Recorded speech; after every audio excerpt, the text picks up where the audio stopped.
Բարև ձեզ, Օրագիր Նյուզի եթերում օրակարգն է, տաղավարում այսօր հյուրընկալել ենք քաղտեխնոլոգ Արմեն Բադալյանին։ Բարև ձեզ, պարոն Բադալյան։ Բարև ձեզ։ Շնորհակալ եմ մեր հրավերն ընդունելու համար։ Պարոն Բադալյան, սկսենք Կիրակի օրը կայացած դիմընտրությունների արդյունքներից, որտեղ Փարաքարում իշխող քաղաքացիական պայմանագիր կուսակցությունը ջախջախիչ պարտություն կրեց, իսկ Գյումրիում պարտվեց եւ ընդդիմությունը, այսպես ասած, հավախմբվելու դեպքում միասնաբար իշխանություն ձևավորելու հնարավորություն ստացավ։ Որքանով են այս արդյունքները ձեզ համար սպասելի եւ իշխող քաղաքական ուժի պարտության պատճառները որոնք էին առավելապես։ Արդյունքները մոտավորապես սպասելի են, որովհետև միջև այս ընտրություններն էլ դեռևս Երևանում տեղ ունեցավ ընտրական գործընթաց եւ մարզերում տեղ ունեցավ ընտրական գործընթաց եւ կար սոցիոլոգիական հարցումներ, իհարկե ես այդքան չեմ վստահում սոցիոլոգիական հարցումներին, որ կապված են հանգամանքի հետ, որ այնուամենայնիվ Հայաստանում սոցիոլոգիական հարցումների ինստիտուտը չի զարգացել, բայց կոպիտ դիտարկումները, որոնք համարում ենք կոպիտ դաշտային սոցիոլոգիա, ցույց են տալիս շատ ակնհայտորեն, որ վարչապետի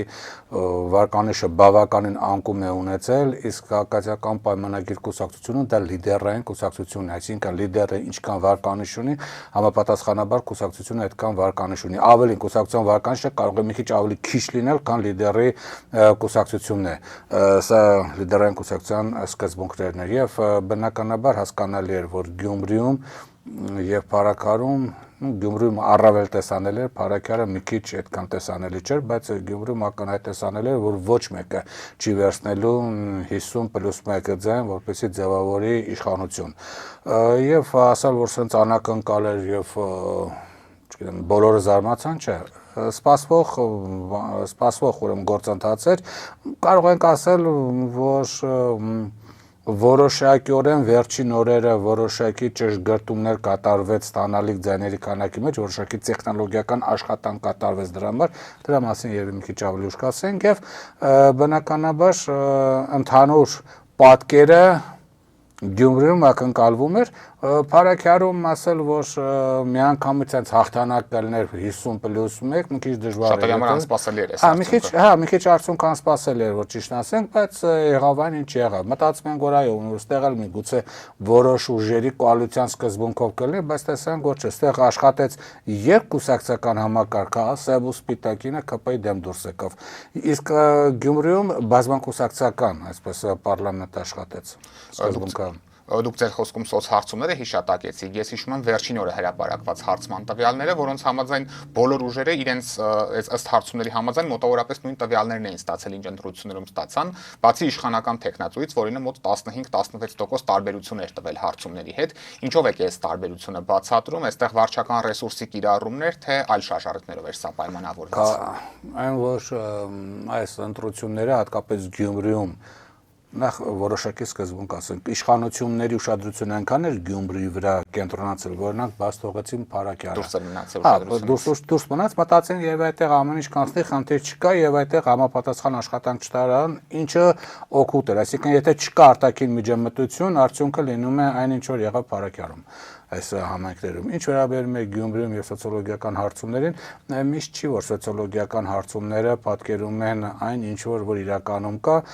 կախված այն հանգամանքի հետ, որ քվեարկության ժամանակ տեղի ունենում որոշակի արտաքին միջամտություն։ Այլ առաջին սկզբունքը Գյումրի այս ընտրական գործընթացի եթե բերենք այն էր, որ Գյումրիում կիրառվեցին այն նույն,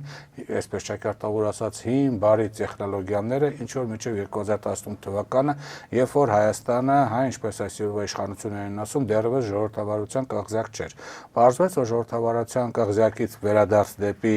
այսպես ոչ ժողովրդավար երևույթներ ընդհանրապես մի քանի տարվա կյանք է պահանջում եւ այո, այդ ինչպես լրատվամիջոցները, անկախ դիտորդները եւ այլ ուրեմն շահագրգիռ կողմնակիցներ նշել են, այնտեղ բավականաչափ տեղ ունեցան գործողություններ եւ ուղղորդված քվեարկություն եւ մարդկան ընտրողներին բերում եւ ընդհանուր միջև լույսերի, լույսի զանգվածային անջատում, որտեղ 1-2 տեղամասերում անջատում էին որոշակի գործողությունների համար, իմաց ամբողջ քաղաքում անջատվեց։ Այսինքն լցոնումներ են եղել այդ անջատումների ժամանակ։ Չեմ կարող ասել, Ուղղակի խիստ պատահաբար համընկավ հենց այն պահին, երբ որ պետք էր ուրեմն ձայների հաշմարման գործընթաց էր տեղի ունեցել 21 թվականի խորհրդարանական ընտրությունների Հա, եւ արդյունքները տեսնում ենք ինչ տեղի ունեցավ, ուղղակի անգամ հիմա ոնց որ թե լուսանջատումը այդքան էլ չօգնեց, էլի։ Այսինքն եթե մենք այն որ վարչական ռեսուրս եղել է, դա արդեն ականհայտ էր, եւ եթե մենք վարչական ռեսուրսը մենք հանում ենք, ապա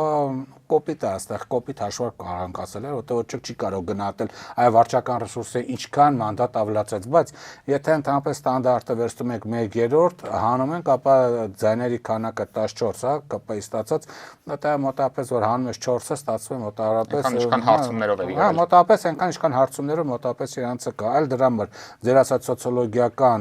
այդ հարցում է եւ սոցիոլոգիական հարցումները 1-2-3% ինքը շեղում ամեն դեպքում տալիս է, բայց ասենք այսպեսի մեջեղում չի կարող տալ, որովհետեւ վարչական ռեսուրսը սոցիոլոգիական հարցումի ժամանակ չի հաշվարկում, որ այսքան կլինի, այդքանը մոտավորապես անում է, ստամեսան ինչ որ կար։ Եվ առաջին ավանդույթը արդեն նշեցինք, առանձնատկությունը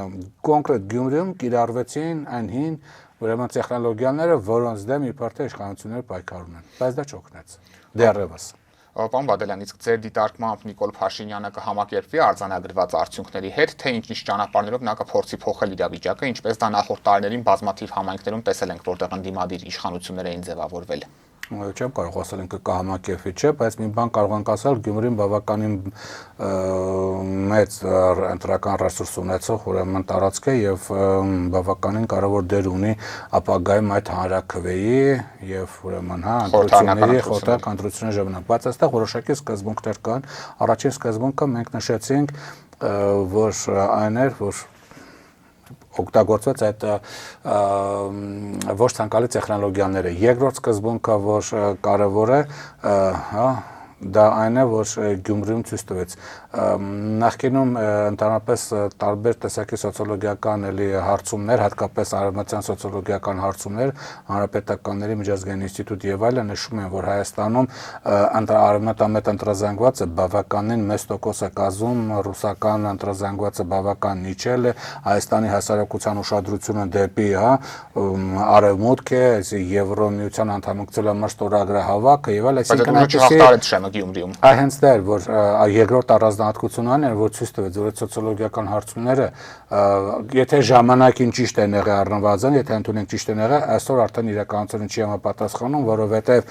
Գյումրին լինելով բավականին խոշոր քաղաք, իհարկե մարզային, բայց այնուամենայնիվ քաղաք, ցույց տվեց, որ այնտեղ արևմտամետ ընտրազանգված է, իսկ պետք է ընդունենք, որ այնտեղ արևմտամետ դաշինքը բավականին բանիմաց գիտակից, ասենք,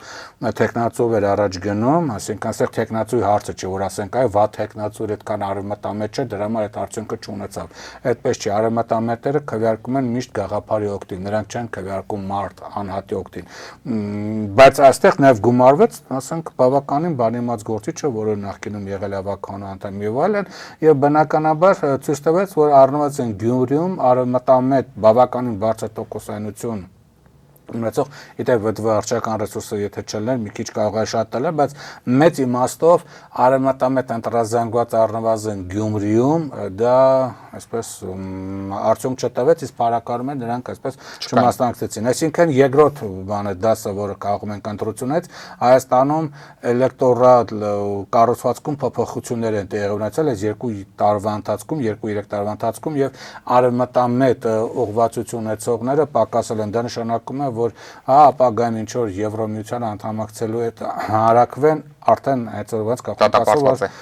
այսօրվա դրությամբ, հետո չգիտեմ, բայց այսօրվա դրությամբ նա հաջողություն չունենա։ Սա երկրորդ ուրեմն առանձնահատկությունն է, որ պետք է հաշվի առնենք։ Երրորդ առանձնահատկություն կուզեի ասել, միջով ձեր հարցին անդրադառնալը այն էր, որ ընտրությունը թե փառակարում եւ թե ուրեմն Գյումրիում ցույց տվեցի մի կարևոր սկզբունք, հիշում եք,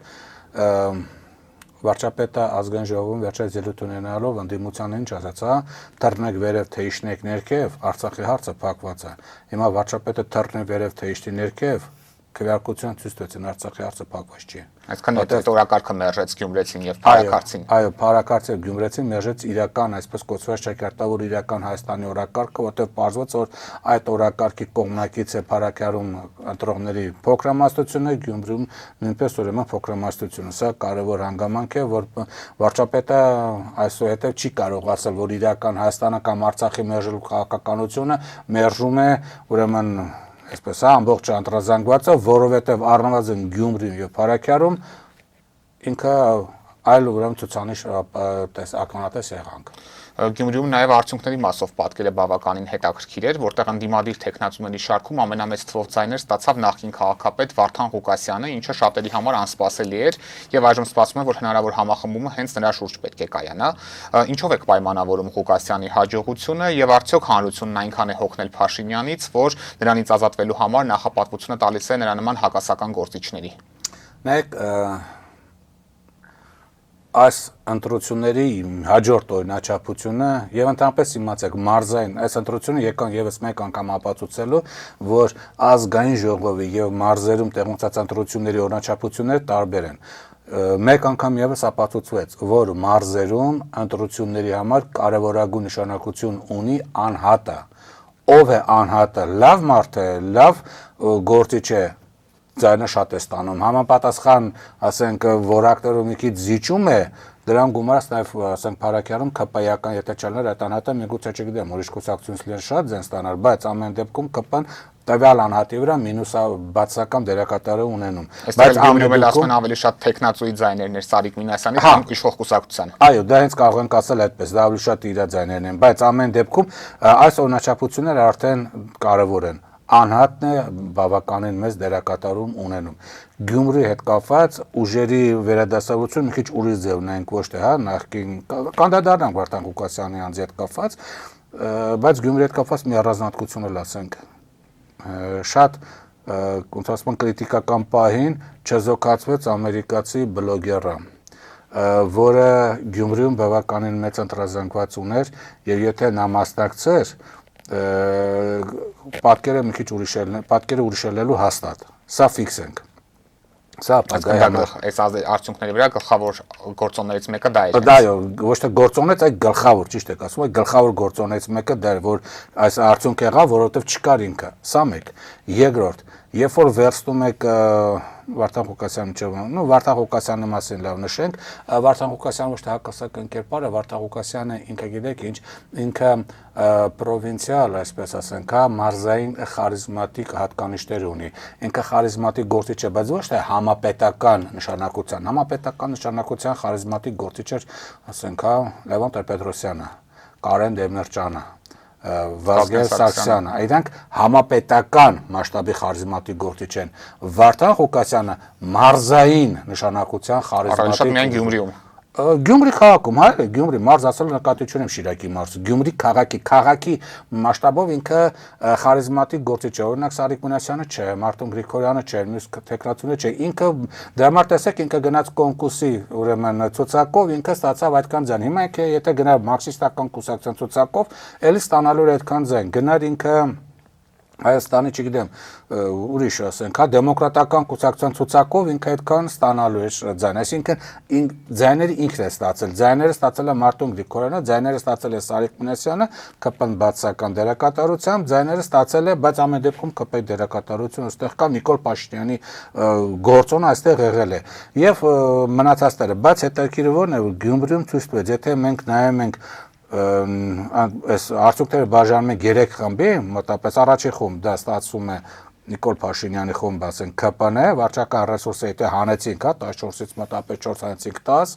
երկրորդը դա այսպես ասած այն ուժերն են, որոնք ասոցացվում են երկրորդ նախագահի հետ, դա իշխող ամենաշատ ընդդիմադիր ձայն ստացածը, որտեղ ինքն է բացահայտացել, որ համակրում է նախագահին, մենք չենք օրինում, ինքը ասել, եւ Մայր Հայաստանի դաշինքը եթե նայում եք, այնտեղ մոտավորապես 8 եւ ուրեմն 2 դա ստացվում է 10, եւ եթե նայում եք ուրեմն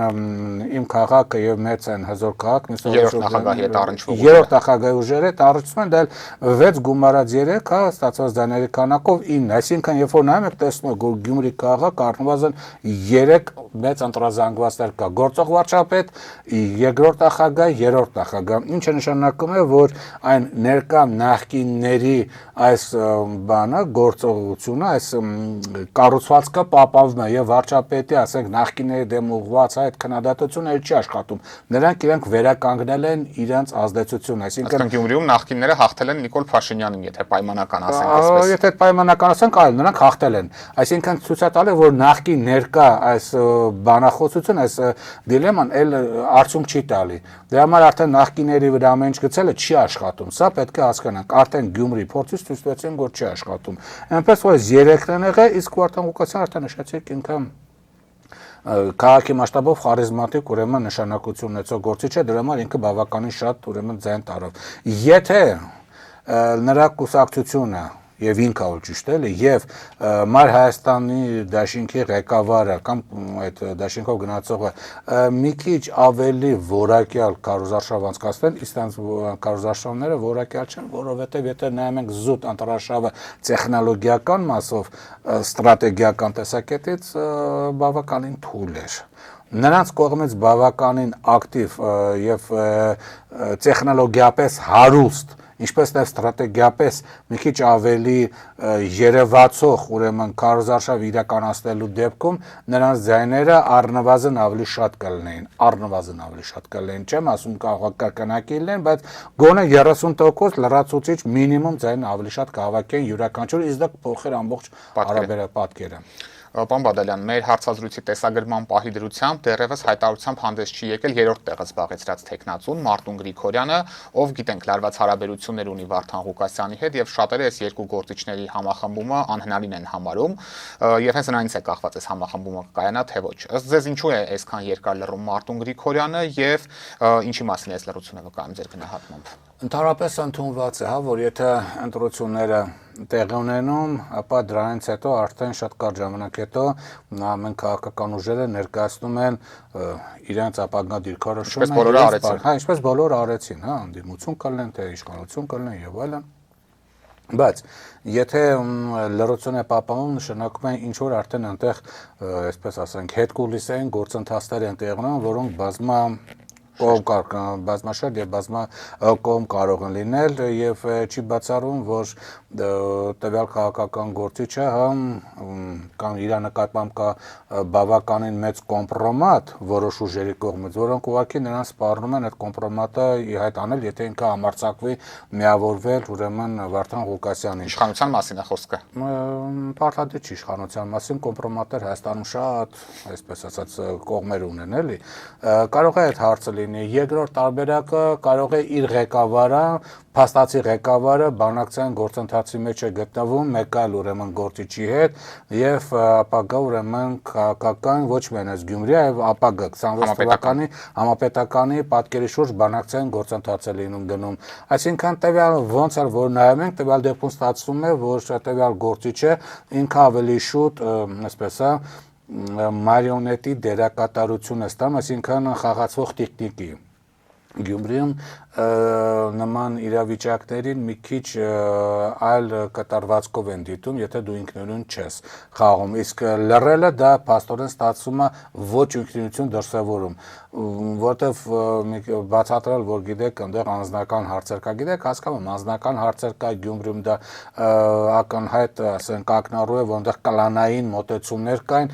բայց կան որոշ դեպքեր, երբ որ կլանների մոտ էլ պետք է,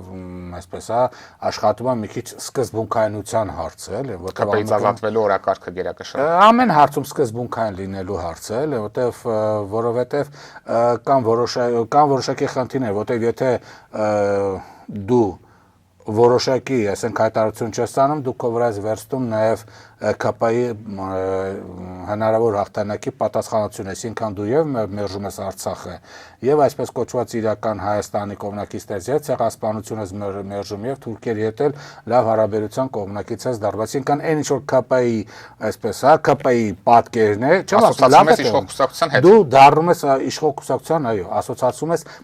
ոչ միայն ասոցացում ես իշխող կուսակցության, դու դառնում ես նրա կցորդը, դա մի քիչ ուրիշ է, ոչ հավասարության սկզբունքով։ Դրա համար քաղաքական գործիչը թող ինքը որոշի, ինքը հասուն ազնվորություն ինքը որոշի։ Ցանկանում է ասոցացվել ԿՊ-ի եւ այն գաղափարների հետ, ուրեմն ինքը կարող է Երեք առնվազն հայտարարեց, որ ընդդիմադիր քաղաքապետ է ունենա, այսինքն ԿՊ-ն քաղաքապետ չի ունենալու Գյումրիում։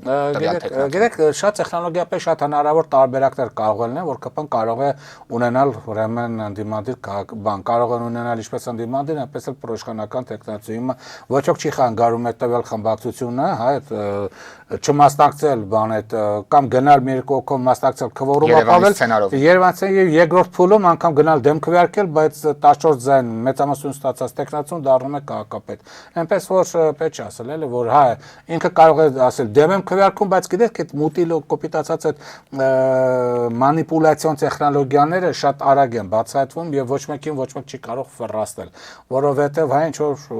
լրատվամիջոցներում գրում են թե երկու տեխնացու է տալու եւ այլն, իսկ ինչ վստահեց որ երկու տեխնացուները գնալի են կողմ քվեարկեն, ասենք հա անդիմության տեխնացին, բա որ գնացին ու ձեռնապահ քվեարկեցին, փակ քվեարկությունը լինելու հիշենք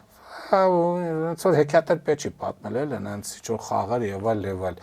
Ազնվորեն կարող ես ասել անգամ եթե ինքը գնա եւ քվեարկի իշխող քաղաքական ուժի օգտին դա էլ վատ չի ինչ իմաստն է որտեղ ասենք հստակեցվում է արդեն ով որտեղ է կանգնած դաշտի ով որ մասում է կանգնած Ուղղակի սա հարվածել է նաև հանրապետականին, սա իմանանք, որտեղ իր ցանկացած որոշում խփելու հանրապետականին եւ հանրապետականը այսօր տարբեր ուրեմն եթե ԿՊ-ն եղավ Եթե իր այս մանիպուլյացիոն տեխնոլոգիաների միջոցով ԿՊ-ն դարավ քաղաքապետ, ու հետագամ ԿՊ-ականները արդեն չեն կարող այս կամ այն ուրեմն լրատվամիջոցներով ԿՊ-ի հանրապետականները չեն կարողանալու այլևս այս կամ այլ լրատվամիջոցով ԿՊ-ին դեմ դուրս գալ։ Եթե կրկնենք խմբակցության Ինչու՞ հա այս կամ այն տեխնոլոգիական աշխատանքների արդյունքում ի վերջո ԿՊ-ն դառնա քաղաքապետ։ Իսկ եթե չէ, ապա խնդիր չկա, ինքը ի վերջո պարտավոր չէ դեպետել, ասենք որ պարտադիր կոալիցիա կազմել Վարդան Ղուկասյանի հետ, ինքը կոալիցիան աջակցել, որ նա անտարվի եւ որևէ կերպ չհամագործակցել։ Չհամագործակցել ավելի է խիստ հսկողության տակ վերցնել, ցանկացած սխալի դեպքում պահանջել ուրեմն հրաժարական։ Այսինքն ցանկացած ոլորտով կարող է իրականացնել։ Տարբերակները շատ են։ Եվ եթե արդյունքում մեզ հաջողվի օրինակ Գյումրիում ունենալ ընդդիմադիր իշխանություն Նիկոլ Փաշինյանին, դա համապետական մակարդակում ինչ ազդեցություն կարող է ունենալ եւ որքանով է սա կարեւոր 26 թվականի ընտրություններին ընդառաջ։ Առաջին հերթին այս որ վարչապետը պարտվել է, դա արդեն համապետական մակարդակով իր նշանակություն թողել է, որովհետեւ այս ընտրությունները նայել են բոլոր ուժային կառույցները, ղեկավարները, նայել են բոլոր դատական համակարգի ներկայացուցիչները, պետական կառավարման համակարգը, ԿՊ-ի ներսում որոշ գործիչներ, որոնք ասենք վարչապետի, չգիտեմ, նկարները ձեռքին չեն առաջնորդվում, այլ մի քիչ ասենք ինքնուրույնություն ունեն, փորձառություն ունենան, բոլորը տեսան, որ վարչապետը 18 թվական ուժեղ տեղեն չի։ Սա արդեն տեսավ, եւ պետական ապարատը, սա տեսան եկից դուրս, որտեղ արդեն ռուսական լրատվական դաշտերում, իդեպ ասեմ, հատ տելեգրամյաններն ավելի շուտ էլի, որտեղ դա ենք ուսումնասիրում ավելի շատ, տելեգրամյան դաշտերը բավական ուշադրությամբ հետևում են այս ընտրություններին, այնպես չի, որ այս ընտրությունը զուտ մարզային ընտրությունը, կոպիտացած գյուղական ընտրությունը ոչ ոք չի հետևում, չէ, բավական լավ հետևում են, որոշակի եզրակացություններ այնտեղ անում են։ Սա էլ, այսինքն ինքը արդեն համապետական եւ անգամ թվում է թե փոքր է այդ քաղաքի ընտրությունը, բայց նա երկու համայնք է, բայց նա իր ազդեցությունը արդեն թողել է։ Բավականին քաղաքականացված ընտրություններ էին ի վերջո։ Բացի այս քաղաքական նաեւ ազդեցությունը կշիռներն են որոշում ամեն դեպքում, ով ինչ կշիռնի, ով ինչ ազդեցություն ունի եւ այլն։ Ինչ վերաբերում է 26 թվականի ընտրությունները, գիտեք, 26 թվականի ընտրությունների վրա սա բերեք չպրոյեկտենք, որտեղ այնուամենայնիվ 26 թվականի ընտրությունները դա քաղաքական, սա ամեն դեպքում անհատական էին, քաղաքական ենք ասում, բայց մի քիչ ուրիշ իմաստով էլի, այս ընտրությունների արդյունքում քաղաքապետը չի որոշելու Արցախի հարցը, չի որոշելու, ասենք, հապկում Հայաստանը կմնա, չի մնա, Հայաստան Եվրոմիություն, Միջանցքի հարցը եւ այլն, Միջանցքի հարցը չկա, որտեղ Իրանը փակել է Միջանցքի հարցը։ Իրան Իսլամական Հանրապետությունը փակել է միշտ Միջանցքի հարցը, միշտ փակել է Միջանցքի հարցը։ Քանի դեռ ինքը ջարդված չէ եւ իր կամ իր դիրքորոշումը փոխված չէ, Միջանցք չի բացվելու։ Սա միանշանակ նշենք։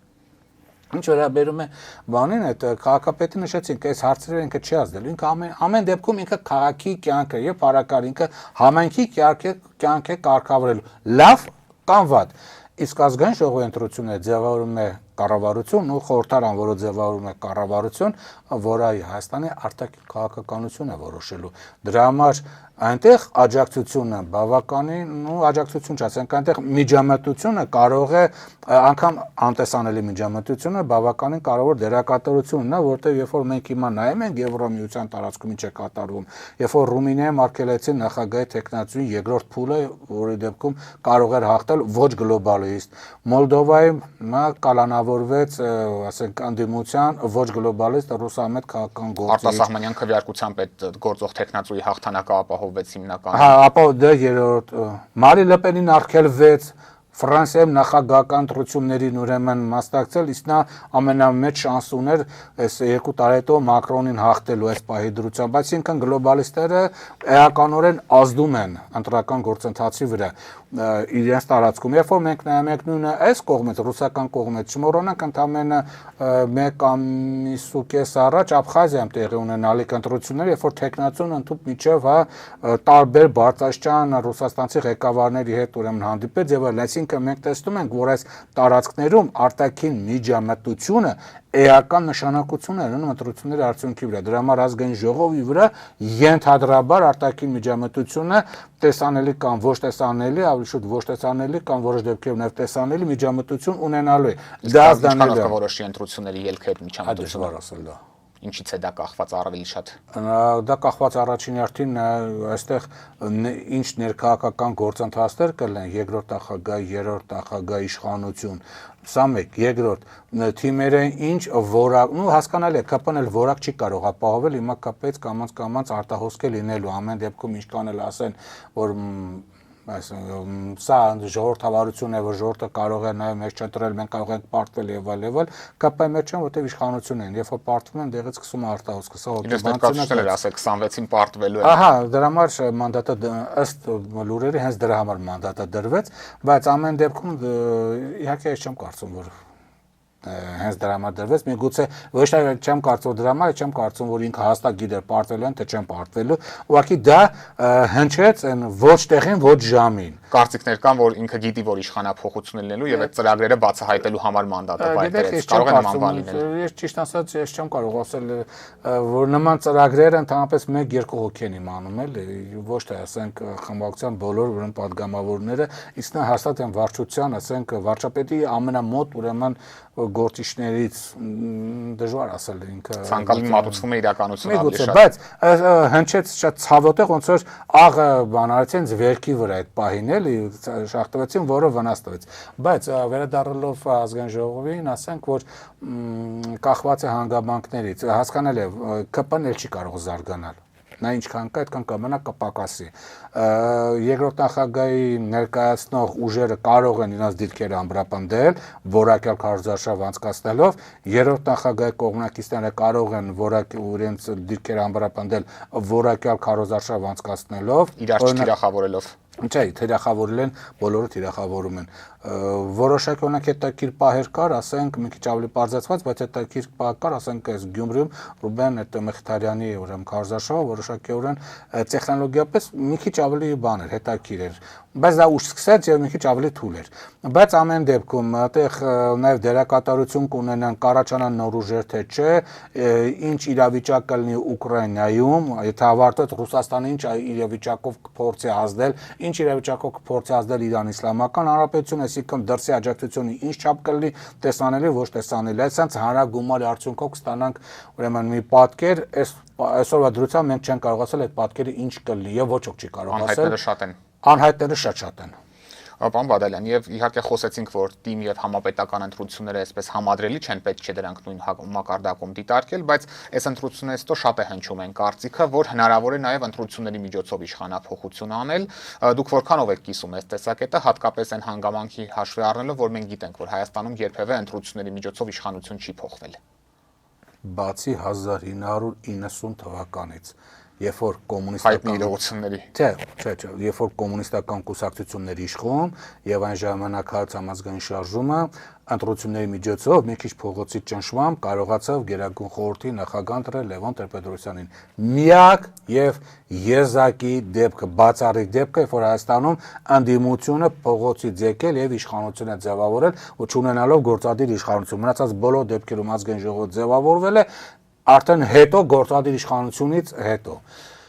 Հիմա ինչ վերաբերում է ձեր հարցին, գիտեք, էլի շատ անհայտներ կան։ Կհաջողվի թե չէ, դժվար է ասել։ Շատ անհայտներ կան։ Անհայտները արդեն նշեցինք, ով ինչ, ոնց որ նախորդ հարցի պատասխանը, հա, ով ինչ որակյալ, ուրեմն գործողություններ կիրականացնի, արտաքին ինչ միջամտություն կլինի, բայց մի բան պետք է ասեմ, այս պայմանությամբ ԱՄՆ աջակցությունը վարչապետին չկա, նախկինում եղել է, եթե հիշում եք 21 թվականին դիմադրության շարժման 22 թվականին դիմադրության շարժման ժամանակ ԱՄՆ դեսպանը, երբ որ դիմադրության շարժումը հզորացել էր, բացահայտ ասաց, մենք պաշտպանում ենք 21 թվականի ազգային ժողովի ընտրությունների քաղաքական արդյունքը եւ 18 թվականից հետո ձևավորված քաղաքական, այսպես ոգի համակարգը, նախորդ տարի էլ ցուցարարներին մեղադրեց հունիսի 12-ի միջադեպի ժամանակ Միացյալ Նահանգների դեսպանը։ Այո, մենք տեսնում ենք, որ միջամտություն բավական կա, բայց հիմա մենք տեսնում ենք, որ ԱՄՆ-ն փոխվել իշխանությունը, չանդրադառնանք այդ հարցին, այս պայդրությամբ Հարավային Կովկասը եւ Հայաստանը ԱՄՆ-ին հետաքրքրություն չի ներկայացնում տարբեր ուրեմն պատճառներից ելնելով։ Այսինքն վարչապետը չունի Ամերիկայի աջակցությունը։ Այս պայդրությամբ ենք ֆիքսում։ Երկրորդ, Եվրոմիության աջակցությունն էլ հույս դնել պետք չի, որովհետեւ այս պայդրությամբ Եվրոմիությունը խնդիր ունի Ուկրաինայի հետ կապված, որտեղ ինքը չի ուզում պարտվել։ Երկրորդ, Ռուսաստանի հետ կապված, Ամերիկայի հետ կապված մաքսային պատերազմը սկսում եւ իր մեջ խնդիրներ ունի։ Նաեւ Չինաստանն է ինքը այնտեղ որոշակի, ասենք ասեմ, արաբական աշխարհի հետ որոշակի խնդիրներ ունի կապված, ասենք, հա, այնտեղ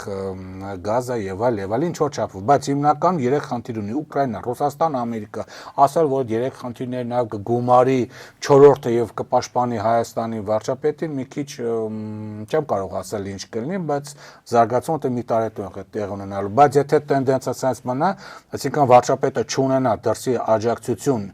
եւ երկի ներսում էլ չունենա ոչ բացահայտ, այսպես ասենք, անդիմադիր որոշ շրջանակներից ոչ չերևացող աջակցություն, կուլիսային աջակցություն, ապա կարելի է նրան ընտրությունների միջոցով տապալել։ Ինչը ոնց որ թե վարչապետը սկսում է հասկանալ, որի արդյունքը ազգային ժողովում ոչ, ասենք, adekvat պահվածքներ լինում էլ, ասենք, մեկ ոչ adekvat պահվածքներ լինում, ինչպես եղավ վերջերս։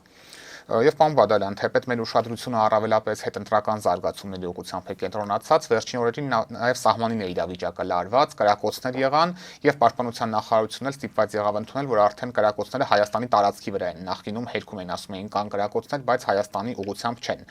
Ձեր դիտարկմամբ ինչ խնդիր է Ադրբեջանը լուծում այս կրակոցներով եւ որքանով է մեծ ռիսկը, որ դա լայնամասշտաբ առճակատման կվերածվի։ Իրան Իսլամական Հանրապետությունը պաշտոնապես նշել է։ Թույլ չի տալու Հարավային Կովկասի երկրների տարածքային ամբողջականություն եւ էթնիկ կազմի փոփոխություն։ Իսկ Արաքսից հարավ կանգնած է 4 կորպուս։ Նախիջևանի, Հայաստանի, երկուսն Ադրբեջանի դեմ։ Իսլամական հեղափոխության պահպանների կորպուսը, ինչքան գիտեմ, միջև մալ կանգնած է։ Բավական մեծ զորք։ Հայաստանը դա զորք չունի, ընդունում են գոտե բանակա միտումներով ջարդված է, ապա եղած այդ զորքը բավական հերիք է, որպեսզի նա փորձի ագրեսիա իրականացնել Հայաստանի նկատմամբ որոշակի պատիժ ստանա։ Ինչու՞։ Ոչ թե որ Հայաստանը լավն է, ոչ թե հայերը լավն են։ Ուղղակի Հայաստանը միակ բան է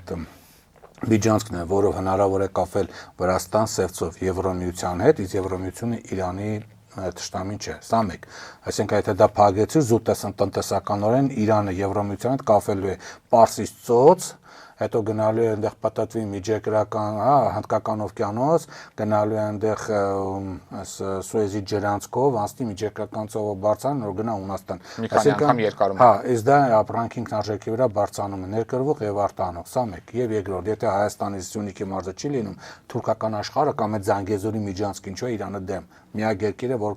պաշտոնապես դեմ է դրան եւ թույլ չի տալու Միջանցքը բացելու այս պայծրությամբ, որովհետեւ Միջանցքի դեպքում թուրքական աշխարհն է միավորվում։ Իսկ թուրքական աշխարհը միավորվելով, նրա թուրքական աշխարհի թիրախը ոչ թե փոքր իրենց ոչինչ չներկայացնող Հայաստանն է, այլ Իրանի Իսլամական Հանրապետությունն է եւ այն պահին, երբ որ Միջանցքը կբացվի Ադրբեջանի դրոշը կբարձրանա ընդունենք Մեղրի վրա, հաջորդ օրը Ադրբեջանի կամ Թուրքիայի դրոշը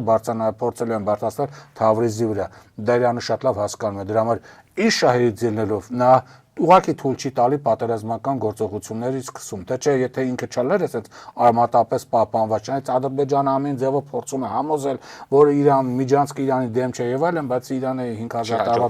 պետություն է, նա այդ Ադրբեջան հաջողորդի մի քիչ ուղեղը ավելի լավ է, շատ լավ աշխատում է, էլի եւ պետականության գաղափար ունի։ Իսկ կրակոցները ինչ նպատակով են։ Կրակոցները կարող են տարբեր նպատակներ ունենան, օգնեն վարչապետին ասելով տեսեք, որ եթե Ադրբեջանի հետ չկնքենք ինչ որ, հա, ասենք հանրաքվե Սահմանադրություն չանցկացնենք, պատերազմ կլինի, կհարձակվեն, կջարդեն մեզ կոտորենք, եկեք հանրաքվեով մեր սահմանադրությունը փոխենք, կամ տեսեք, եթե նախկինները փորձեն գլուխ բարձրացնել, ռևանշիստները Ադրբեջանը կհարձակվի միջև Երևան կգա, իրանց մի օգնեն, այսինքն կարող է եւ վարչապետ օգնության լինի, կարող է եւ այնտեղ ուղղակի ժողովրդական լեզվով ասած հիմա մի քիչ եթերեն չի կայֆ են բռնում այսպես ասած ժողովուրդը Հայաստանի այդ բանակի վրա, որովհետև գիտենք, հա, վարչապետը ասලා, չէ, եթե անգամ կարակեք դուք չպատասխանել։ Իրանք էլ ուղղակի հաճույքի համար կարակում են դիրքերի վրա, լավ իմանալով, որ Հայզինվորը իրավունք չունի իրան պատասխանելու եւ հրամանու, հրամանու եւ այսինքն տարբեր խնդիրներ կարող են լուծել։ Հոգեբանական ճնշում է տեղի բնակիչների վրա։ Հիմա եթե տեղի գյուղիցին 1-2 վախենա, երրորդ անգամ թողի գյուղից գնա, դա տարկվում է տարածքը, այսինքն ամեն ինչ կարելի է օգտագործել, էլի։ Եվ հնարավոր խաղաղության պայմանագրի ստորագրումը, որը Ադրբեջանը ամեն կերպ փակուղի է մտցնում, չնայած տեքստը համաձայնեցվել է, սա էլ է առավելապես կախված թե ռուս-ամերիկյան հարաբերությունների եւ Ուկրաինայում պատերազմի դադարեցումը ինչ ելքով կլինի, ըստ այդմ էլ տեղի կունենա։ Սրան է սպասում Ալիևը։ Ոչ թե Ալիևը, Թուրքիան, Ադրբեջանը որպես ինքնուրույն պետություն 44